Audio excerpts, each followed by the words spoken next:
तर रोहित पवारांना पक्ष ताब्यात घ्यायचा होता असा पलटवार रोहित पवार यांच्यावर सुनील तटकर यांनी केलेला आहे।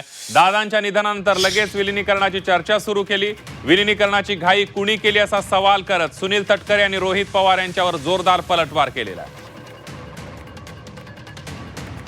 मी आज एवढंच त्यांना सांगतोय की दादांचं शव म्हणजे अपघात झाल्याच्या नंतर विमानाचा हॉस्पिटलला शव आलं, त्याच्यानंतर पोस्टमॉर्टम झालं, तिथपासून काय काय घडलं आहे या सगळ्याची माहिती माझ्याकडे आहे। कृपा करा आणि थांबा, नाहीतर मला स्पष्ट काय बाबा पुढच्या कालावधीमध्ये सांगावे लागतील। काय कटकारस्थानं तुम्ही वहिनी पार्थ आणि जयच्या विरोधामध्ये करत होतात याची इत्तमभूत माहिती आमच्या सर्वांच्याकडे आहे। थांबा जरा, कारण शेवटी एक सुसंस्कृत विचाराच्या माध्यमातून आपल्याला पुढे वाटचाल त्या ठिकाणी करायची। दादांच्या दुर्दैवी निधनाच्या दिवशीच